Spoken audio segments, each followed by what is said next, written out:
Thank you for that wonderful song and sa choir. And ngayon po mga kapatid, dako po tayo sa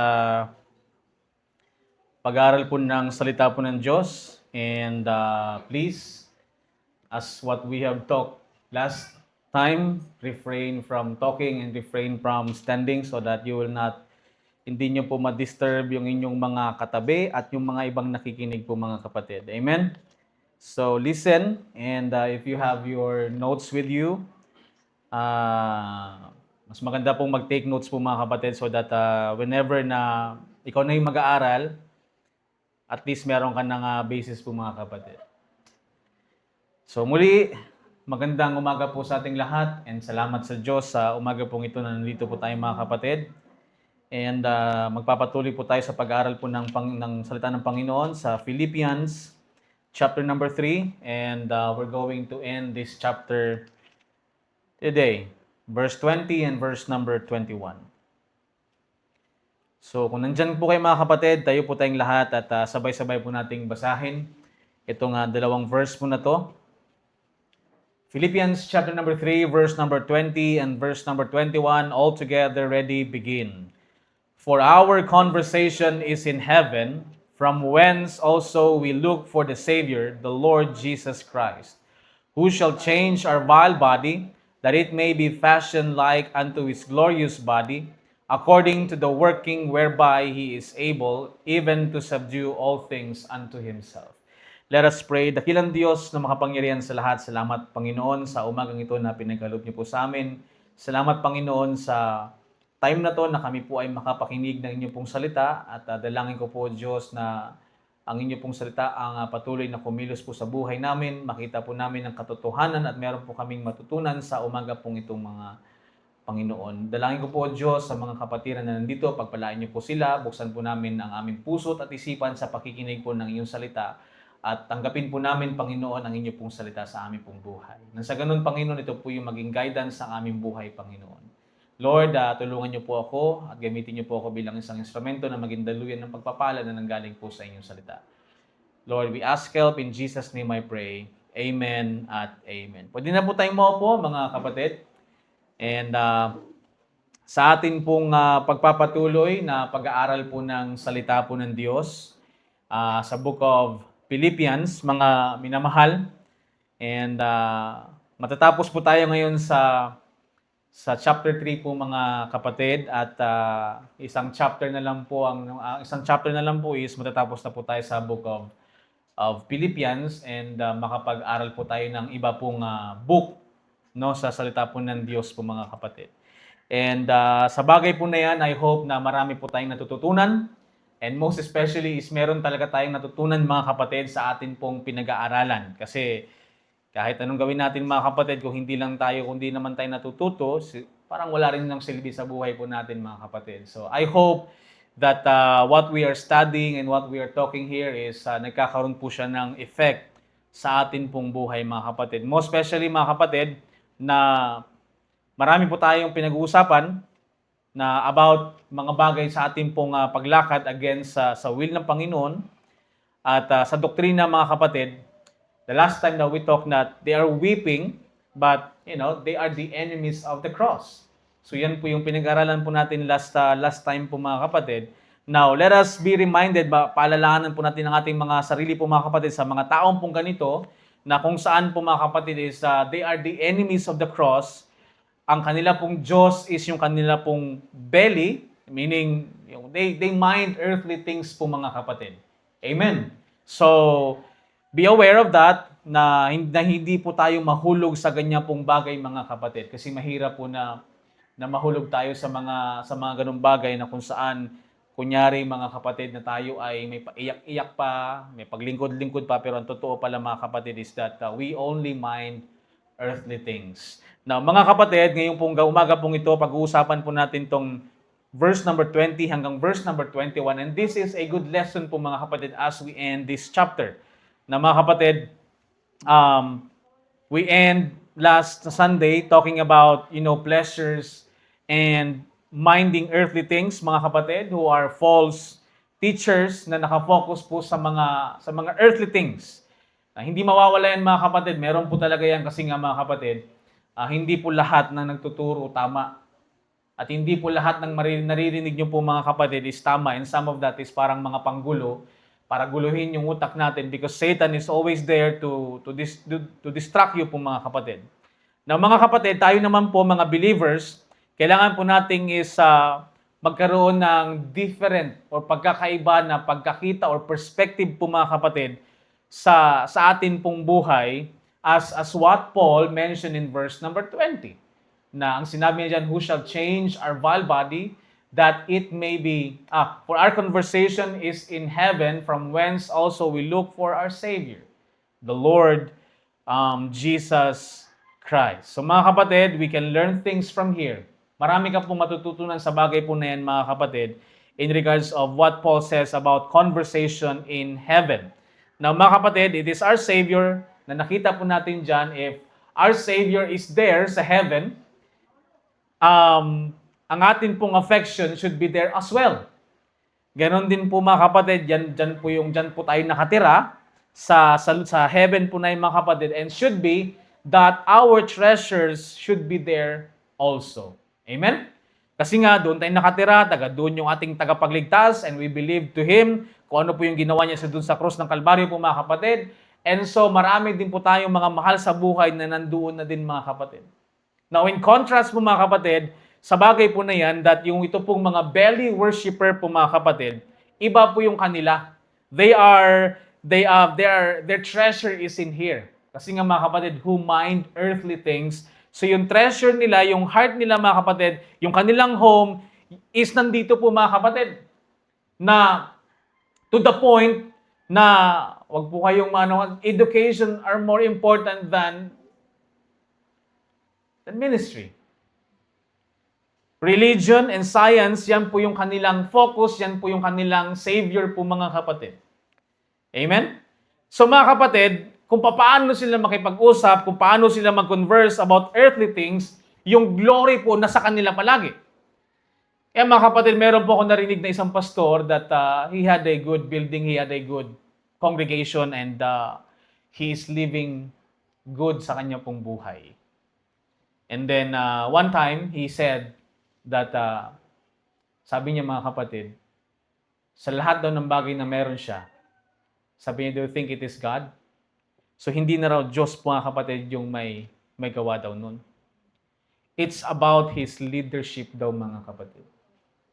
So, it's something like, whatever things na meron tayo mga kapatid, we don't look it as dahil sa atin po. Amen? Kasi mga kapatid, kung wala naman yung Diyos, wala naman tayo. And that's what Paul mentioned in 1 Corinthians chapter number 3.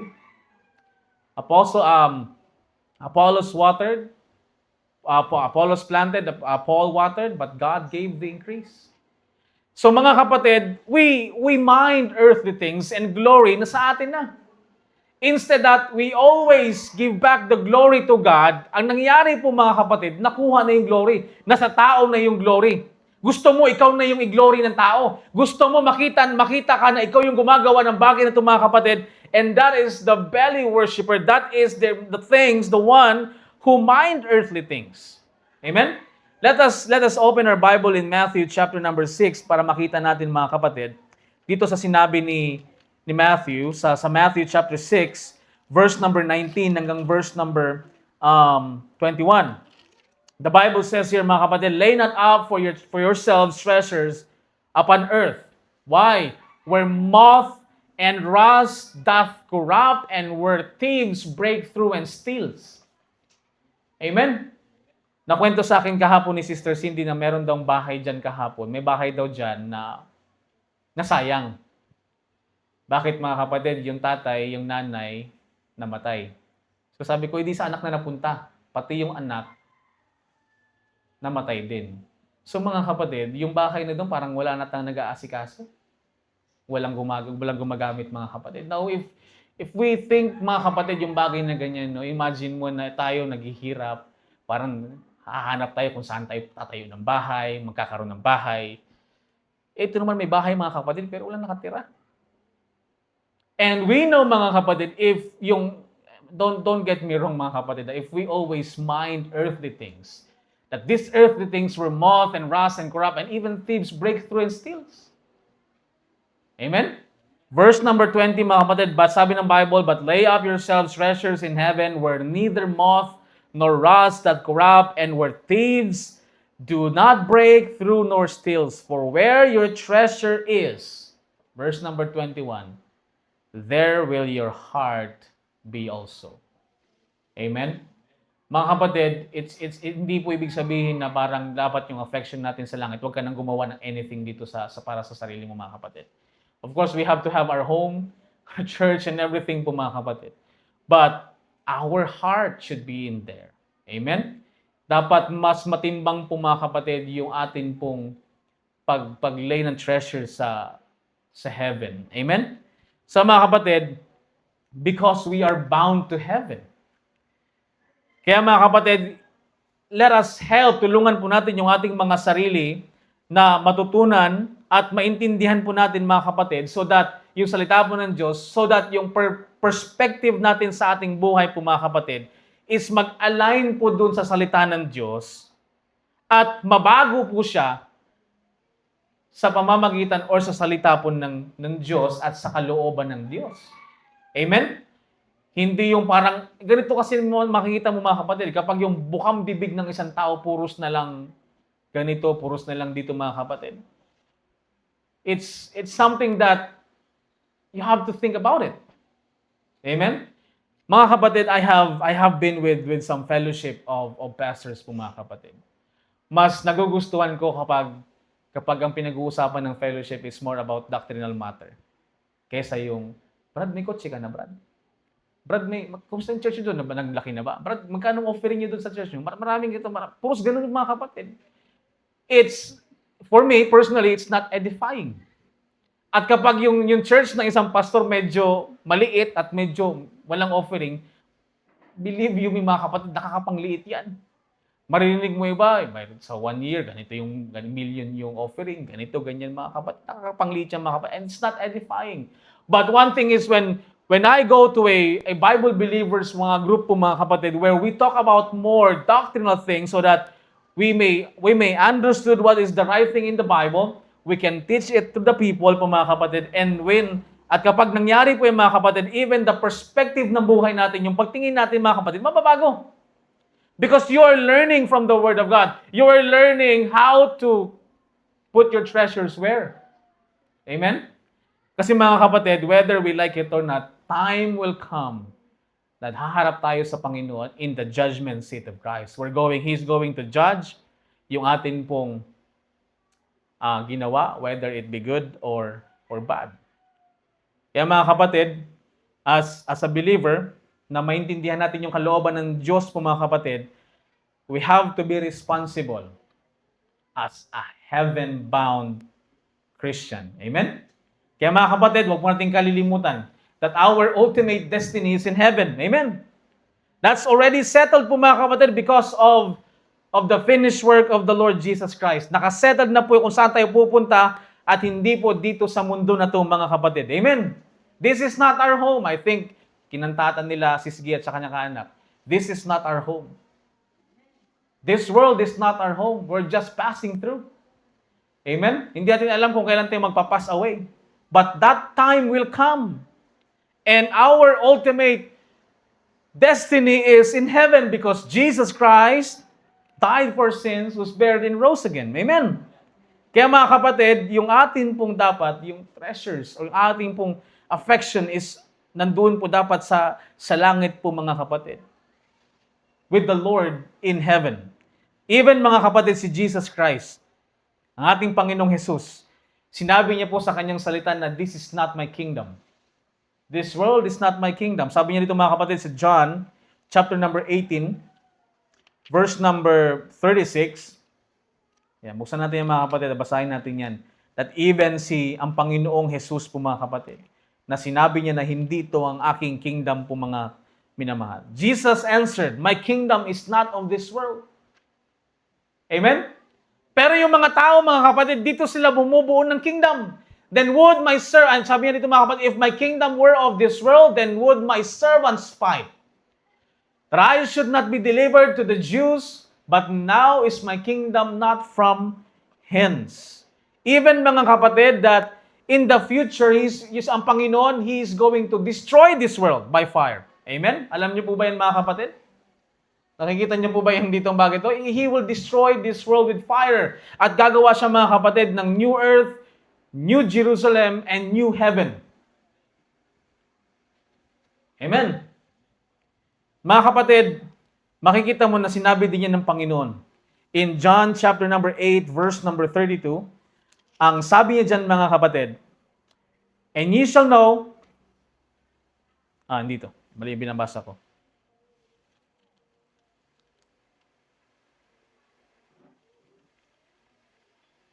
Sobrang antok ko na siguro kagabi, no? Mali yung aking nasulat mga kapatid. But anyway mga kapatid, is something that we have to understand, that even sa John chapter 18 verse 36, sinabi niya doon that this is not my kingdom.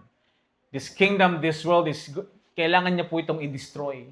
And now mga kapatid, in that verse natin pong binasa sa John chapter 8 verse number 32, na what we have to understand is what we need to seek, what we seek the truth, and if you know the truth, and the truth shall make you free. Because the truth is mga kapatid, that Jesus Christ never and will never build in this world a kingdom in this world. That's why He is going to destroy it, mga kapatid. And mga kapatid, He promised to us na tayo po bilang isang Kristiyano, tayo po bilang nasa body of Christ, mga kapatid. He promised to us that we're going to be in heaven bound. Kasi baka mamaya, sabi nila, gawa-gawa lang yan, gawa-gawa nyo lang yan, sino kayo pupunta sa langit? Pupunta kayo sa future, sa kingdom. No, mga kapatid. The promise of God to us is in heaven. At mga kapatid, I will hold to that promise in my whole entire life. Amen? Kasi mga kapatid, imagine kung ang bagay lang naman din pala na babalikan din pala tayo sa lupa, saglit lang para tayo magtitira sa langit. But I'm holding on the promise of God that where He says in Ephesians chapter number 2, verse number 6 mo mga kapatid, nang sabi niya, and hath raised us up together and made us sit together in heavenly places in Christ Jesus. Amen? So mga kapatid, that's the promise of God to us as in the body of Christ. That we are going to be bound in heaven.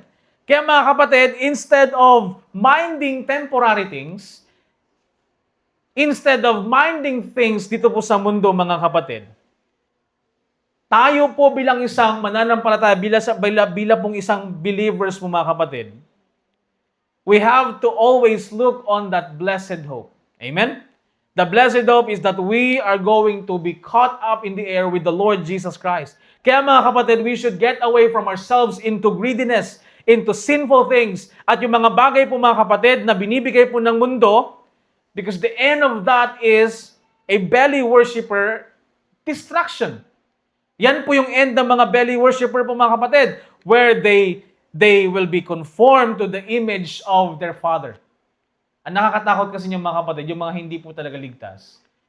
Hindi ka ligtas yung mga kapatid. Again, na sinabi ko po sa inyo nakaraan that the mercies of God, hindi po yan mag-work kapag ikaw ay namatay na.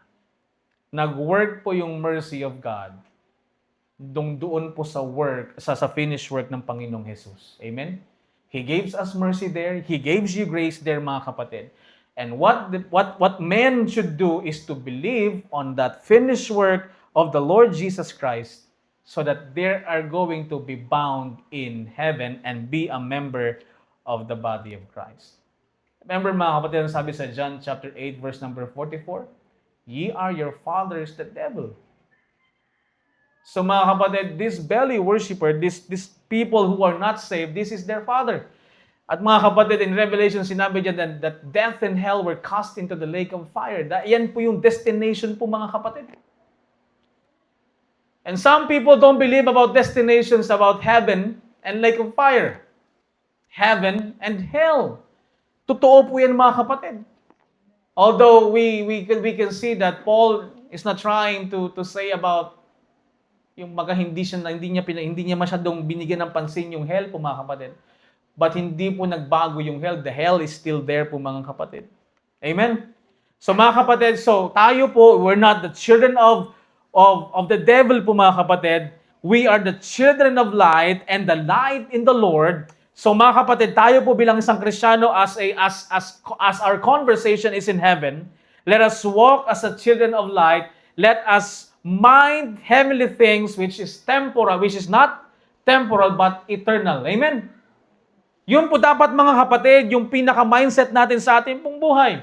2 Corinthians chapter number 4, verse number 18. Sabi po ng 2 Corinthians chapter number 4, verse number 18. Sabi ng Bible po mga kapatid, while we look not at the things which are seen, but at the things which are not seen, for the things which are seen are temporal, but the things which are not seen are eternal. Amen mga kapatid. So, huwag tayo masyado mga kapatid magpadala sa mundo mga kapatid. Huwag tayo masyado magpadala sa mga temporary things na meron po tayo. Kasi mga kapatid, nung unang nagkaroon ka ng bagay na meron ka, nung bago pa yan, talaga namang halos ayaw mo magasgasan, ayaw mo Pero pag nagasgasan na yan, mga kapatid, halos itapon mo na yan because temporary lang yan, mga kapatid. Lahat ng nakikita natin, mga kapatid, naalala niyo po ba yung naglindol just a few weeks ago or last week? Naglindol sa Davao, mga kapatid. And imagine, mga kapatid, yung mga tinayong building, if I'm not mistaken, if I understood it correctly, yung Jollibee dun, mga kapatid, kaka-renovate lang nun. And yung renovation yan, mga kapatid, hindi po yan basta-bastang gastos. But what happened? Yung earthquake, sinira niya po, mga kapatid. Yung mga bahay na binigyan mo ng pansin, gusto mo ng mansyon na dumaan ng earthquake, mga kapatid, nasira lahat. Kaya kung magpapatayo ka ng mansyon, ang pinaka-safe, Palawan is the key. Walang manglindol dito. Tama? Kaya kung magpatayo ka ng mansyon, mga kapatid, dito ka magtayo. At least magnanakaw lang yung kalaban mo. Amen? Mga kapatid, you see that what we see is just temporal. This building, mawawala ito, mga kapatid. Dumating yung panahon, magbago yung lugar. Parang imagining mo na lang, mga kapatid, yung lugar na to, sabi ng mga tita ko kanina, dati man, parang masukal man dito masyado. Yung sabi ni Brother Jules dati, parang masukal. Ganito na pala dito. Sabi ko, bago ko na nakabalik dito sa Tagumpay. Amen? But mga kapatid, even the places did change, pero makikita mo, mga kapatid, that everything is temporary. Amen? Your cellphone is temporary. And what I see, mga kapatid, na very, very, very eternal kahit na masira, the Bible.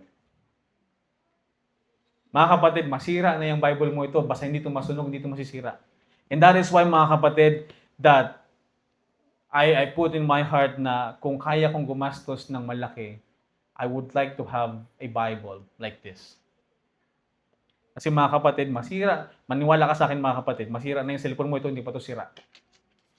Kasi nga, what I mean is this is a premium Bible po, mga kapatid, na it will last long, sabi ni Pastor Mark. Amen? You have to choose where you invest your things. Invest your life po, mga kapatid.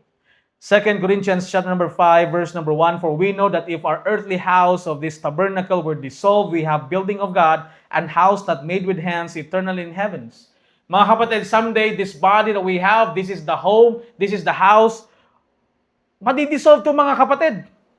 What we see is temporary. Amen? Even this, it will be dissolved, but this will be changed. This body will be changed someday po, mga kapatid. And that thing is hindi na po gawa ng tao, kundi gawa na po ng Diyos. Verse number 8, we are confident, I say, that willing rather to be absent from the body and present with the Lord. Amen?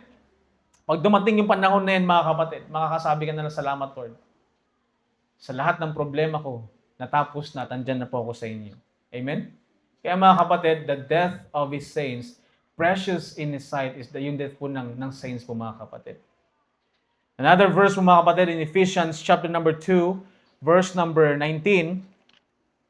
Ang sabi po ng Bible dyan, mga kapatid, That now therefore ye are no more strangers and foreigners, but fellow citizens with the saints and of the household of God. Amen. That's the promise of God, mga kapatid. The moment we got saved, hindi na po tayo strangers sa Panginoon. Not like before that when God chose the Israel as His nation, as His peculiar people po, mga kapatid. That's where the time that we are strangers from everything. Pero ngayon po, mga kapatid, we are not. We are the fellow citizens and with the household of God. Amen? Colossians chapter number 1, verse number 5, the Bible says, "For the hope which is laid up for you in heaven, whereof ye heard before in the word of the truth of the gospel, which is common to you as it is in all the world, and bringeth forth fruit as it doth also in you, since the day ye heard it, and knew the grace of God in the truth." Another verse in Colossians 3, verse 1, 2, and 3, "If ye then be risen with Christ, seek those things which are above, where Christ sitteth on the right hand of God. Set your affection on things above, not on the things on the earth. For ye are dead, and your life is hid with Christ in God." Amen? That is a wonderful encouragement sa atin po, mga kapatid. Kasi mga bagay na meron tayo dito sa mundo, siguro hindi man tayo parehas sa iba, mga kapatid, kung ano pong meron sila, but you have to set your affection on things above because our life is hid with Christ. Our life is with Christ, mga kapatid, and someday we will be with the Lord forever.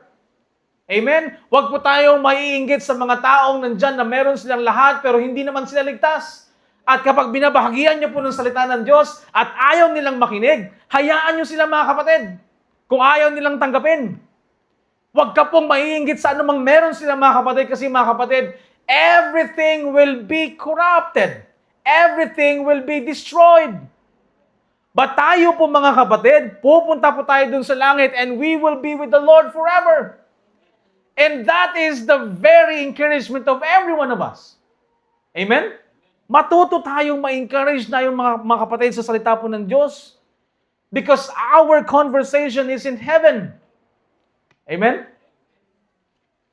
It is with our Savior, Lord Jesus Christ. Kaya, mga kapatid, salamat sa Diyos, mga kapatid. I'm grateful to God of what we have. We don't have much, but we have much with the Lord. Amen? Hindi man siguro, mga kapatid, na maparehas ako sa ibang mga pastor na talagang marangya yung buhay. I don't care, mga kapatid. But because everything will be fall under doon po sa langit, mga kapatid. So that is why I'm trying my best, mga kapatid, na gawin ko dapat yung kalooban ng Diyos sa buhay ko because someday it will pay off. Amen? Every one of us, as what we have studied, we are running in the race. At lahat po tayo kailangang matapos po, mga kapatid. And you will have your reward in heaven. Kaya, mga kapatid, kung mapapagod man tayo sa pakikipaglaban sa buhay, huwag kang hihinto. Okay lang mapagod magpahinga. Huwag ka lang hihinto, mga kapatid. Huwag po natin sayangin yung mga panahon. Nasisirain natin yung ating buhay, sisirain natin yung ating testimony dahil lang po sa kagustuhan ng ating laman. Huwag niyo pong bigyan ng puwang, mga kapatid. Amen? The end of those conversations is in heaven is glory. Alam niyo po, mga kapatid, kapag naririnig ko po yung word na yun, yung glory, this is something that I always look forward.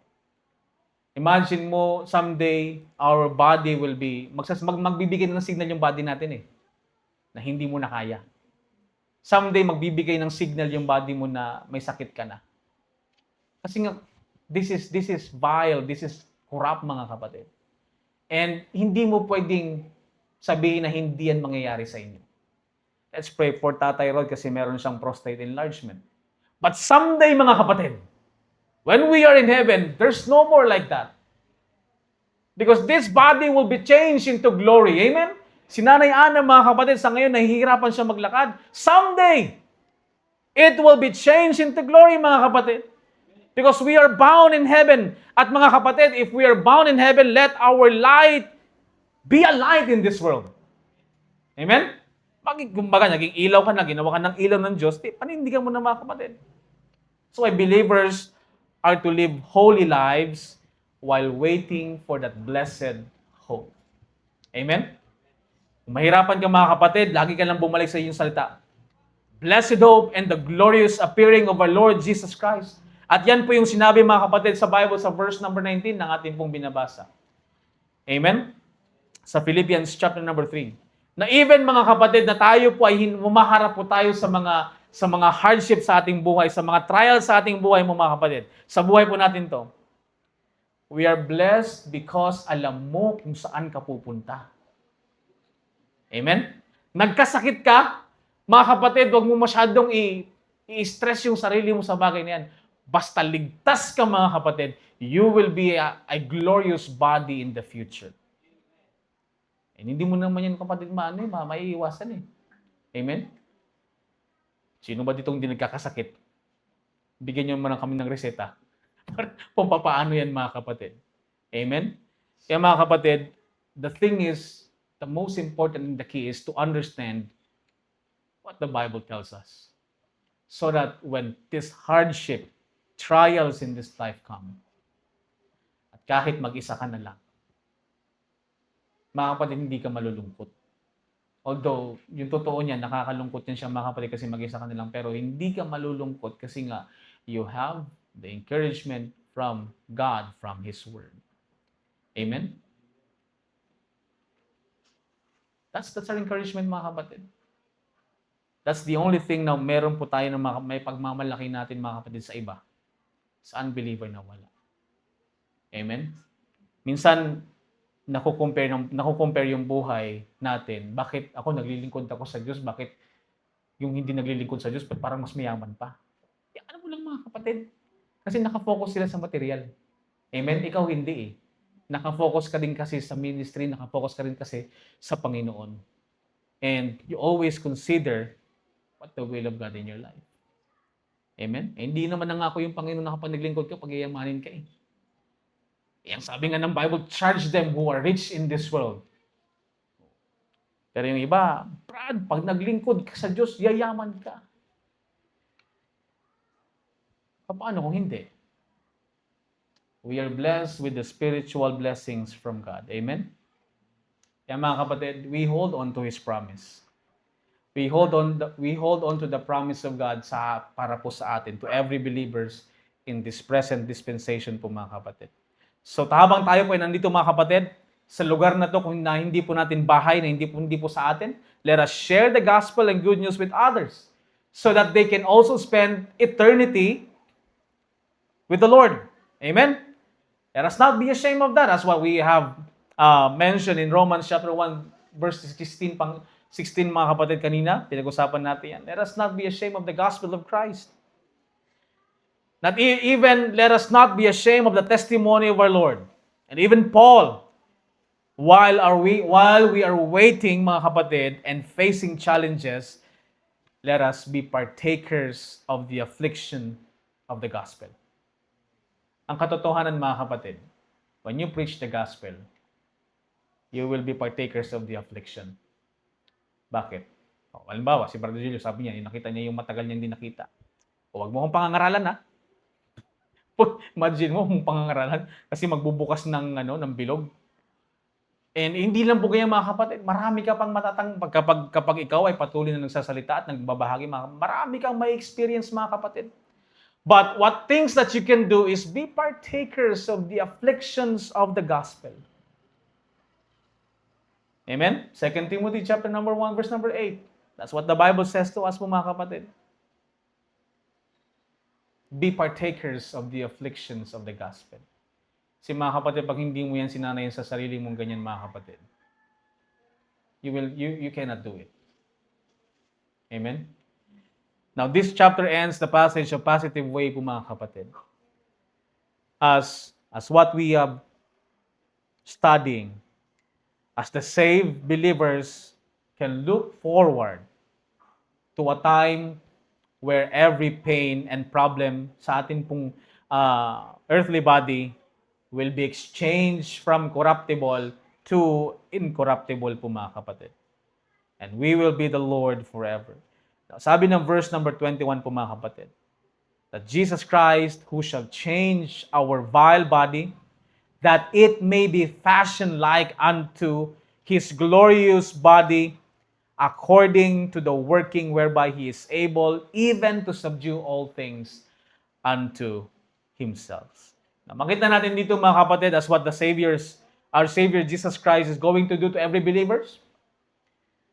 The moment we are caught up, our vile body will be changed into a glorious body. Amen? Wala nang paghihirap. That's the perfect, mga kapatid. Yan yung perfect time po, mga kapatid, na perfect po tayo sa harapan ng Diyos at even sa harapan ng bawat isa po sa atin. Now, let us try to understand what is vile. Kasi mga kapatid, yung vile, medyo, hindi siya, negative siya, mga kapatid. Na sabi ng Bible diyan, sabi dito sa kumuha po ako, mga kapatid, ng meaning from dictionary about vile para makita natin, mga kapatid. Sabi niya, is an adjective that describes something extremely unpleasant, morally despicable, or physically repulsive. It is a strong term used to express severe disapproval or disgust. Core meaning, morally bad or evil, describing the action or thoughts that are wicked, depraved, or completely unacceptable. And that is, mga kapatid, the dictionary is right, because that's our body. We are carnal. This body, kung hahayaan mo ito, mga kapatid, gagawin ito yung mga bagay na hindi mo gusto. Ay yung hindi mo gusto pero gusto ng body. This is what we talk about last Friday in Romans po, mga kapatid. May mga gusto kong gawin, hindi ko magawa. May mga ayaw kong gawin, yun yung nagagawa ko. Now, kung pahayaan mo tong body na ito, gagawin niya yung gusto niya, and ang gusto ng flesh, mga kapatid, is more of carnally, and kung ano po yung gusto ng flesh talaga, mga kapatid. That's our vile body, mga kapatid. Kaya, mga kapatid, kaya po tayo binigyan ng instruction ni Apostle Paul kung paano mamuhay dito sa mundo. Kasi nga, kung hahayaan natin ito, mga kapatid, magpapatuloy po tayo sa gawain ng flesh at hindi po worthy. Salita po ng Diyos. Malamang, mahuhulog lang tayo, mga kapatid, dito po sa worldly thing.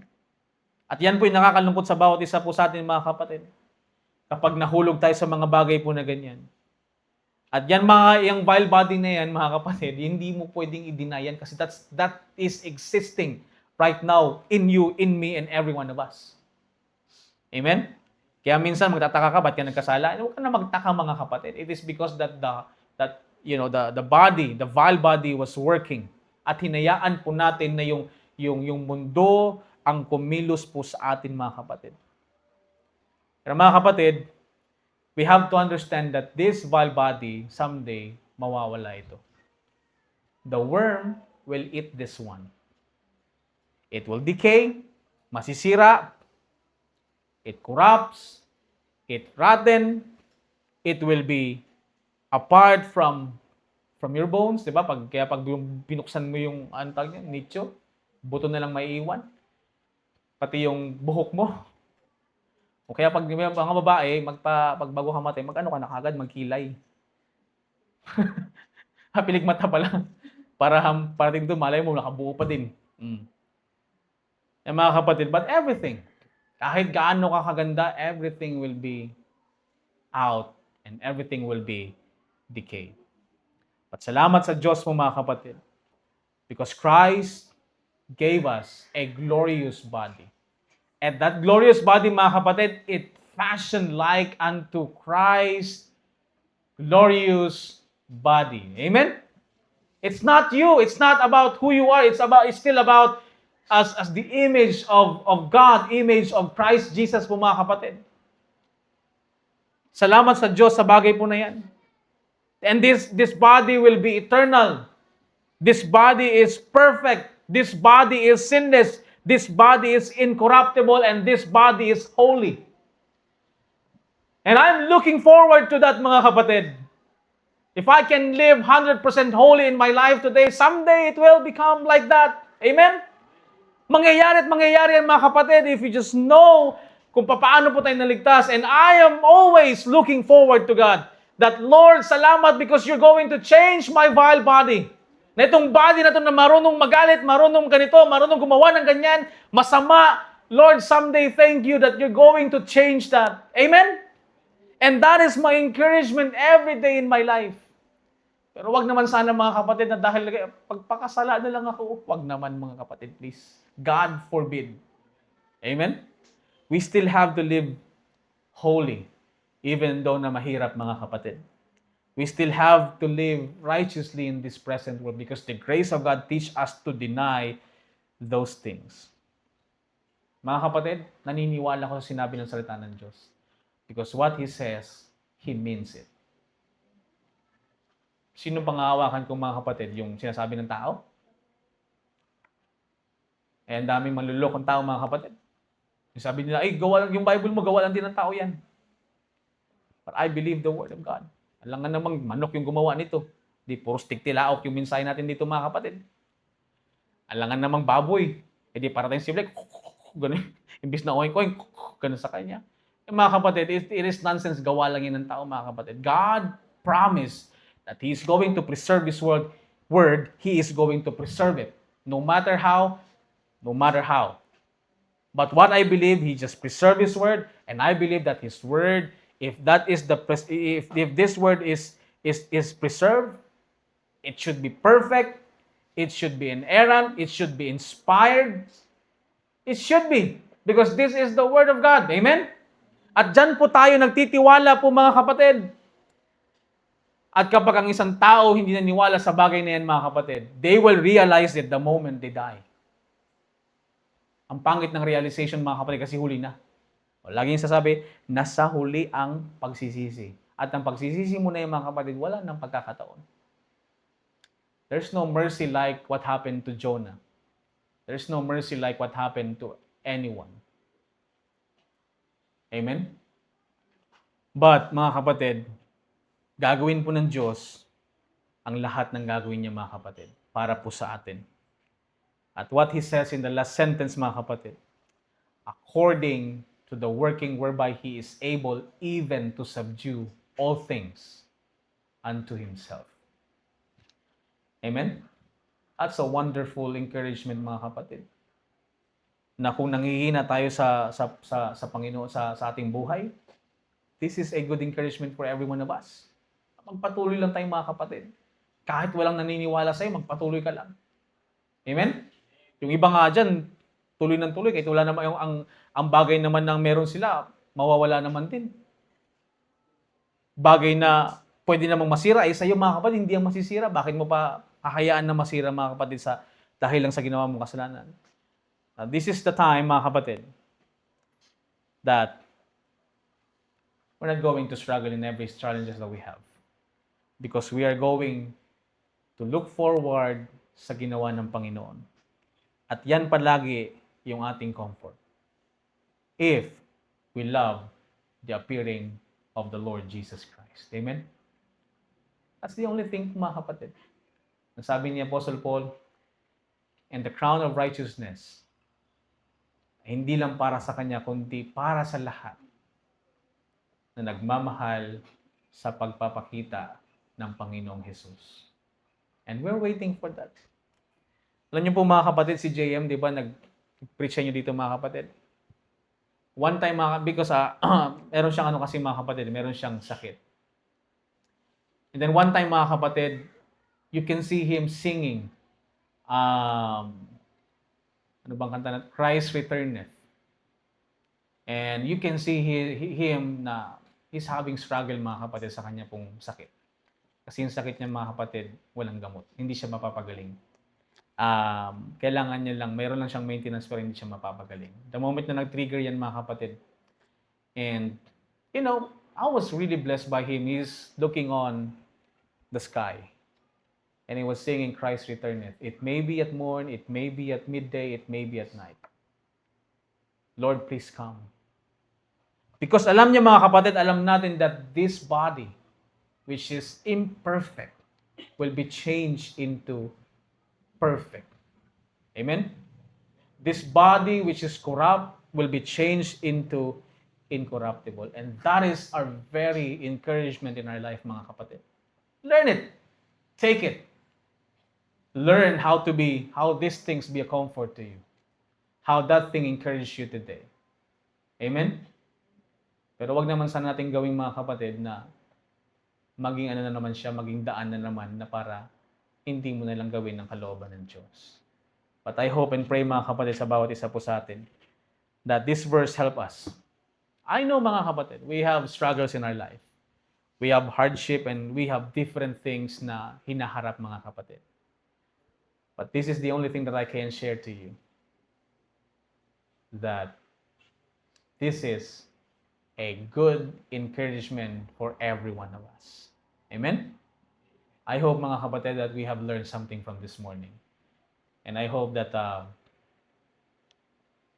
ilagay po natin sa ating puso at isipan. So that when time comes, when hardship comes, you can stay with the will of God. Amen? Let us pray. Dakilang Diyos na makapangyarihan sa lahat, salamat Panginoon sa oras na ito na pinagkaloob niyo po sa amin. Lord, we are thankful and grateful, Panginoon, because someday, you will change our body. Someday that this vile body, which is corrupt, which is unholy, which is sinful, you will change it into perfect, into holy, into righteous because of the image of you. Lord, thank you for this wonderful encouragement to us. Lord, help us that makapagpatuloy po kami, Panginoon, na makapaglingkod sa inyo at makapagpatuloy kami, Panginoon, na maging ilaw dito po sa mundo. Help us, O God. In Jesus' name I pray. Amen at amen. Tawagin ko po si Brother Art para sa ating closing hymn and closing prayer.